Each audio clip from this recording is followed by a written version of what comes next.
Welcome back to the Fantasy Hockey Podcast. It's the weekend preview. I'm your host, Gamby, with my co-host, Brandon, and we're here to talk some fantasy hockey because what else do we talk about on this show if not fantasy hockey? Oh, we talk about cats sometimes.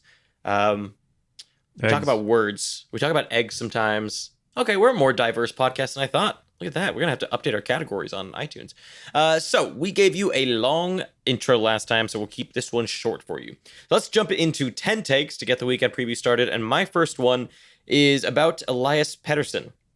So he recorded at the All-Star Game the second hardest slap shot in history at the All-Star Game for a forward, second to Stamkos and he made it pretty close. And I gotta say, I'm 1, surprised, 2, impressed, and 3, it gives me hope for us little guys that we can slap shot that hard. I'm a goaltender, but it still gives me hope. It's the advantage of the long neck. It's absolutely the long neck. Like if you think about what is it? The torsional. Never mind. I don't know where you're going with that. I don't know where I was going with that, but you know when he rotates to shoot, his neck just gives him some extra power. Some whip. So it gives him hair. It gives him some whip. That's what it is. That's the word I was looking for. Got that clearly. whip neck. Oh no. Yeah, I was pretty. Like I honestly thought when I saw Shea Weber, John Carlson, Elias Pettersson, I was like, oh no, this is gonna go very poorly for him. And he blasted it at like 102 or whatever it was. And I was like, okay.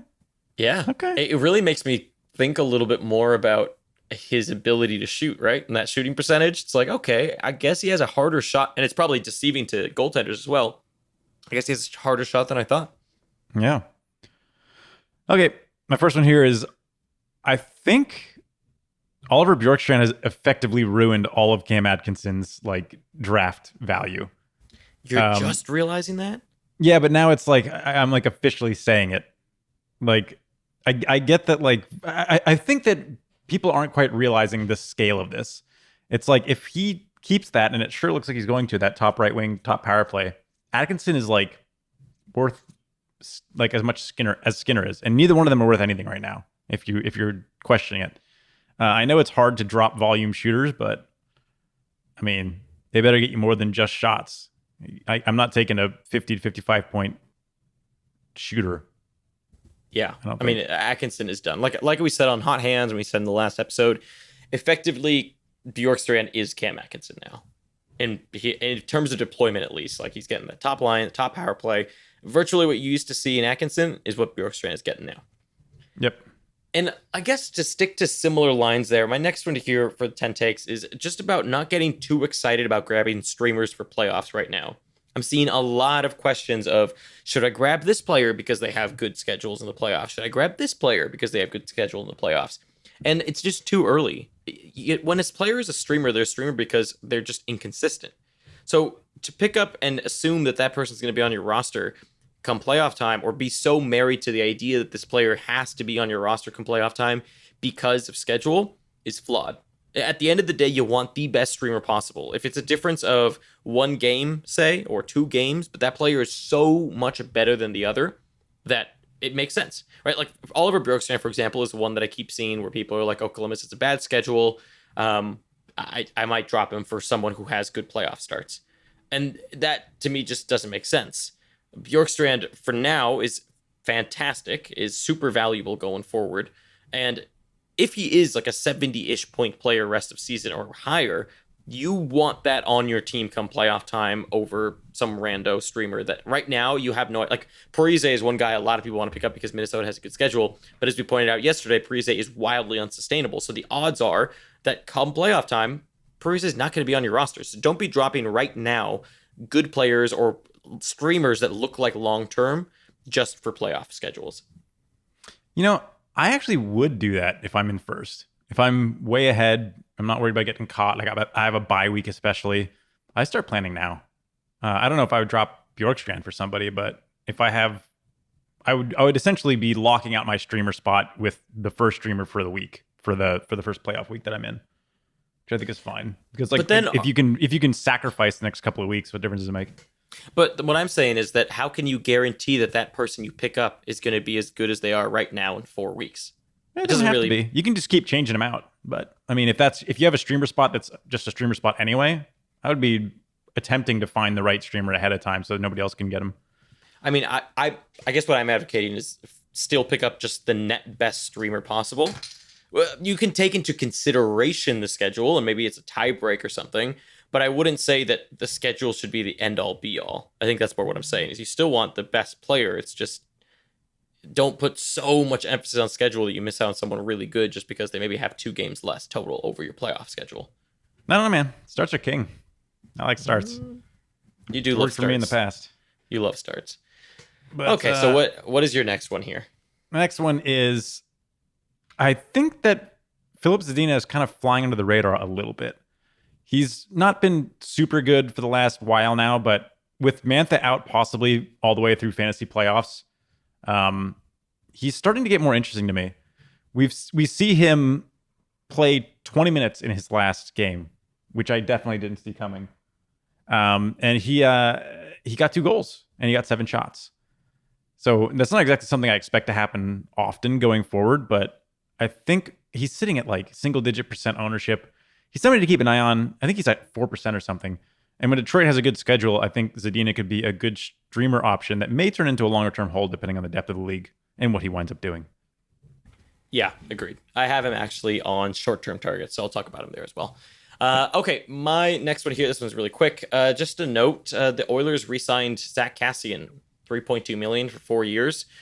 Not a terrible deal. I guess it kind of makes me think that Kassian is going to be continuing to be on the top line, at least for the foreseeable future once he comes back. But I don't know. Nothing really to note there. It's just wasn't one of the first contracts to drop. I mean, Marcus Pettersson also got signed, but that one wasn't as important. Yeah. Not he didn't get Tom Wilson contract, but decent for him. So Winnipeg has lost 4 straight games. And each of them, they've allowed at least 4 goals with a goalie in the net. So that's not including empty netters. Those games were at home against Tampa and then away against Chicago, Carolina, and Columbus. So running either Hellebuck or I think Brossoit played one of those games has really hurt recently, unfortunately. Not something necessarily expect to continue going forward, but it's just been annoying. And unfortunately, Winnipeg's next game is Boston at home. So it's not like they're going to be able to jump back into an easy schedule. They still have possibly another rough outing ahead of them before they hopefully are able to right the ship. But man, it has been tough, especially in points leagues, I feel like. Yeah, absolutely. Okay, so my next one here is about the Pacific Division. There's a good chance here that if Nashville blows their opportunity at the playoffs, which I totally think they will with the way they've been playing, 5 Pacific teams could get in. Yeah. Now, more importantly than all ridiculous. Of that, it's insane. The worst division is going to get 5 teams. But the interesting thing about this for me from a playoff perspective is that going down the stretch, Pacific teams are going to be really interesting, as are Central, of course, some of the Centrals, just because they're all so close to both being in or out. They're always going to be playing their best lineup and they're always going to be trying. And there's a good chance that the division that produces the most trying games come playoff time and towards the end is going to be in that Pacific Division. So it makes me more interested in guys like Besser or whatever. Not like a super, it doesn't increase my interest in them a ton, but it's just a factor that when I think about it, I'm like, okay, you know what? They're probably going to be in very, very competitive games, trying their hearts out at the end, whereas some other teams may not be needing to do that really. Yeah. It's just in thought, especially if you have a league that plays all the way through the end of the regular season. Those will definitely be teams that are important on that last week. Yeah, exactly. All right, so the 8th point here, the 8th take of 10 takes, the Seattle Kraken. That's all. It's a Kraken name, I'll give them that. Oh, so you stop that. But I mean, come on, they set it up. Did they? I feel like nobody else is doing that. Are they? I actually haven't seen it, so I'm quite proud of myself. I'm not. But you're on the other side of it. The colors are the most egregious thing. I don't know what to. Yeah, they said it's red, teal, and black, which I'm having a hard time putting those 3 colors together in my head into anything cohesive other than like abstract art. Yeah, but they're gonna look like Picasso's. I still thought that the Seals were the way to go. The Seattle Seals with a nod to the Golden Seals. I mean, that's obvious, but they were never going to do it. They didn't do it. I'm just glad it wasn't the totems. I don't know if you guys like the totems, but I never liked that name. The emeralds was the only other one that was in the running that I liked, I think. I mean, totems might still be the thing. This might all be fake news, and we actually get surprised. I mean, that would be the most anti-surprise ever to say totems, because I hate the name totems. I like Kraken quite a bit. I'm pretty sure it's like confirmed now. I've seen several sources talking about it. Really? It was on radio. Yeah. So Kraken. I mean, I like Kraken. I think they can do something cool with the logo. You're probably right, but I think there's also a decent chance they totally blow the logo and it looks ridiculous, but we'll see. Yeah, you're right. It is the NHL after all. Yep. Yeah. Okay, my last one here, the 9th take of 10 takes, is Matt Murray. Keep your eyes on him. Started 2 in a row before the All-Star break. And just a reminder that over his last 5 games, before these last 5 games is when he just played awful and it was pretty much okay. That's it, Jari's net. Since then, he's 5-0-0 and has a .925 save percentage. What's pretty insane is when you go and take a look at how clutch he's been in the third periods while holding mostly only 1-goal leads, and he ends up winning them all in regulation. And so Matt Murray's playing some fantastic hockey, and Jari is regressing a little bit. And so I think that if you are thinking about grabbing Matt Murray or trading for him, I have a feeling that your window is not going to be very long here. If he can regain the net. I think that if we see him regain the net, I think it'll be pretty quick, as the Pens also probably want to have a surefire number 1 goaltender going into the playoffs. Yeah, I agree. We kind of hinted that this may happen, well, heavily, although I was getting less and less sure about it. But yeah, I do agree that Murray is still, I feel like, a persona non grata around a lot of leagues, but is probably somebody to be at least keeping your eye on, if not picking up. Remember, he did do this last year. And when he came back, he went on a tear and was exactly like this, like a .926 save percentage for the span of like 2 months. It was insanity. And then his ending save percentage was just around average or a little bit above average, but that was because he was a .919. Oh, he was? Okay, so yeah. Mm-hmm. But he was so bad during that bad stretch that it dragged everything else down. And then the 2 sides around it, he ended up being like a .925. It was crazy. Yep. So I wouldn't be surprised if he does this. Yep. All right, the final take. We talked about lacrosse goals, the Michigan, whatever you want to call it, a couple weeks ago, maybe 3 weeks ago. And an article came out where they basically talked to a few of the goaltenders about how they feel about the lacrosse style goals. And it seems like, I think they talked to Markstrom, Riddick, and Hellebuck, among maybe a few others. And Riddick and Markstrom were just kind of like, eh? They didn't think too much about it. Hellebuck was kind of mad. He was like, I feel like I played that as well as I could have, and it went in anyway, but whatever, basically, is kind of the way he came off. But as far as, and we've kind of had this back and forth about whether it should be allowed and blah, blah, blah. But I think now that after reading this article and thinking about it a little bit more, I think if there's anything that is really something to point to about not allowing that style of goal, it's going to have to do with the potential of high sticking goalies when attempting it. I don't think that's something that's going to be like, I don't think they're going to prematurely make a rule about it. But if we see, more than one, I would say by the end of the season, goalie get clipped pretty good from an attempt at a lacrosse or a Michigan style goal, they might put in some type of rule about connection, like head level connection with the puck or in the blue paint or something like that to do something about it. But as of now, I can't imagine they do anything. It's just, that is something I hadn't thought about, is potential injury risk. Yeah, especially with the cat eye. I mean, the stick can get in there. We saw it happen to Bishop. I think it happened to Holtby as well. If you look at the goal, if you look at the Svetch's goal against Riddick, he came pretty close to clipping Riddick. I mean, it has to go into the mask, though. That's the thing. Yeah, but it could have, because the way that you're throwing that stick around is pretty. It feels like it's in the right position to spike into a mask. Yeah, I'm curious to see what happens. I mean, I think we will see it continue until there's an injury. I think it's I agree. Like I don't think this is like they're going to prematurely address it. Yeah. I'm sure the league's thrilled because they're exciting goals to watch, and the last I don't know how many years can you count have they been trying to increase scoring.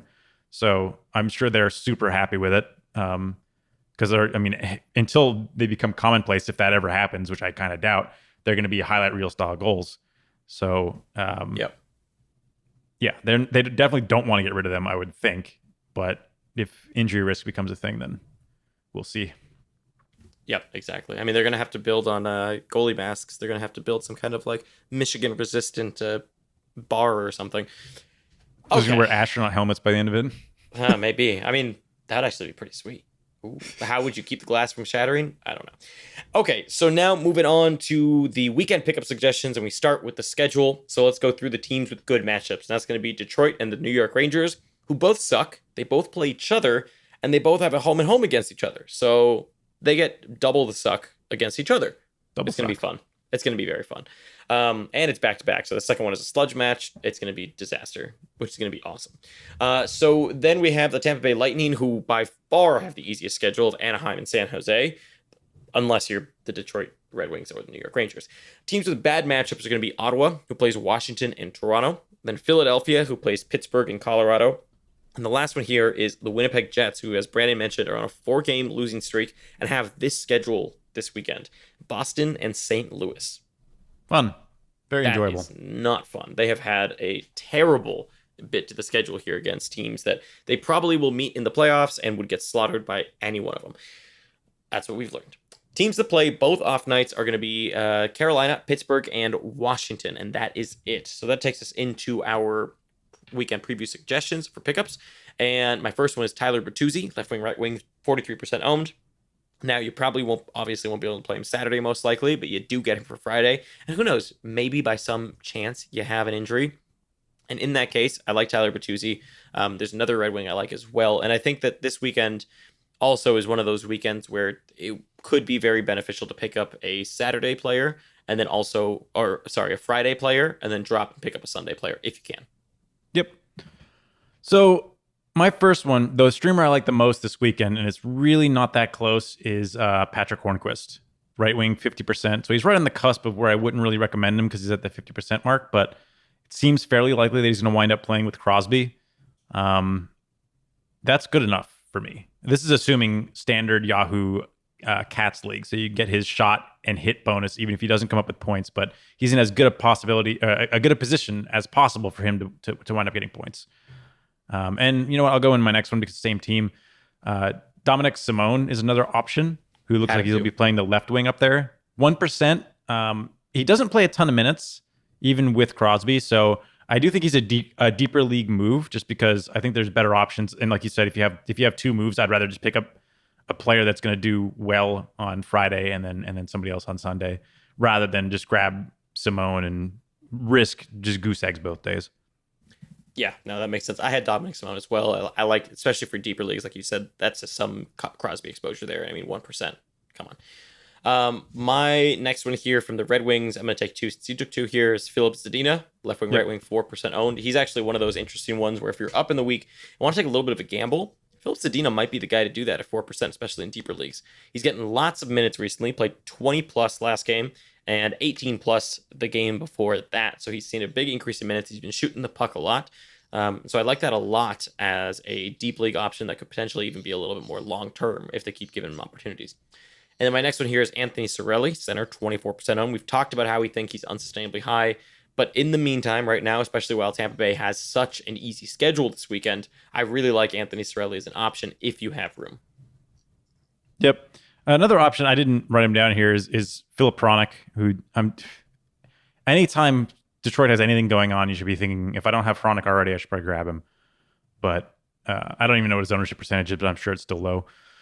Okay, my next one is Lars Eller, center, 15%. He's just kind of always the streamer option I'm looking at when I think about Washington having good schedule. Washington having 2 off nights, Eller always comes to mind. Eller should have been a grab really in the beginning of the week even, because you could have gotten all 4 off nights. Although, then again, the off nights this week don't really matter. Everything's an off night except for Saturday. So maybe that's not that big of a deal. But Eller has been pretty good lately, among just also having a good schedule. So at 15%, I have him in a few leagues now. Almost certainly going to be dropped as soon as their schedule kind of softens up, but or rather levels out. But for now, he's a good ad. Yeah. And my last one here is Nino Niederreiter. Left wing, right wing, 19% owned on the Carolina Hurricanes. He's currently playing with Andrei Svechnikov and Jordan Stahl on what is the top line. And they do have both of the off nights that are Friday and Sunday. And so he's just a good gamble. There's honestly not that much to take advantage of this weekend, it feels like.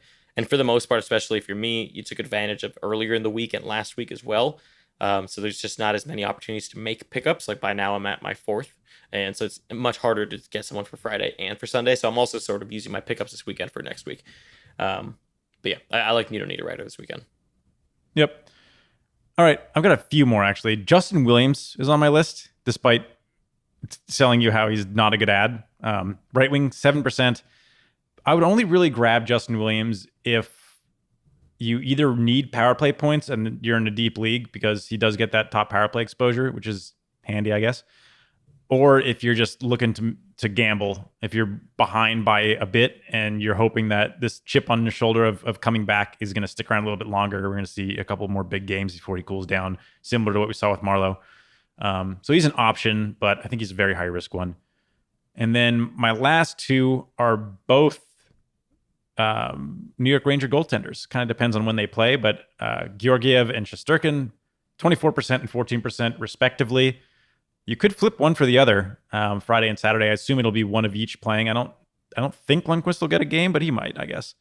But I assume against the easiest team in the league to play against, you're gonna play your up and coming stars instead of your established one. So I would expect to see Georgiev and Shesterkin get those call ups. And yeah, I think they're both good options because Detroit is Detroit. Yeah, I mean, at some point, I think, and obviously we know that one of them is getting moved at some point here. So we're pretty much expecting it. At some point, but we'll see. Yeah, it'll obviously be Georgiev. I think. I don't even know if there's another option really aside from Georgiev. So I'm going to assume it's Georgiev. But there you go. That is the weekend preview episode. Nice get your quick. starts in. It's nice and quick. Yeah, we got you in and out. So we've given you some long episodes. We have the trade special that you should go watch if you haven't yet, or listen to. And then we also have the Unsustainable Wednesdays episode, which was really long as well. We talk about Brent Burns, Johnny Gaudreau, Mikko Rantanen, all those good names. And then there will be Sit Start Saturday. So if you're listening to this on Thursday or Friday, be sure to go to our YouTube channel. You can go to YouTube and just search Fantasy Hockey Podcast, and you can subscribe to us there. And we will be doing a live stream to help you set lines or answer any general fantasy hockey questions. And it's completely free. You don't need to pay for it. There's no paywall or anything. It's for everyone. So all you got to do is wake up on the morning, or it's afternoon on the East Coast in this situation, and join us and we'll answer some questions. So that's about it. Thank you so much for listening or watching. We'll catch you next time. Yep. Thanks for listening.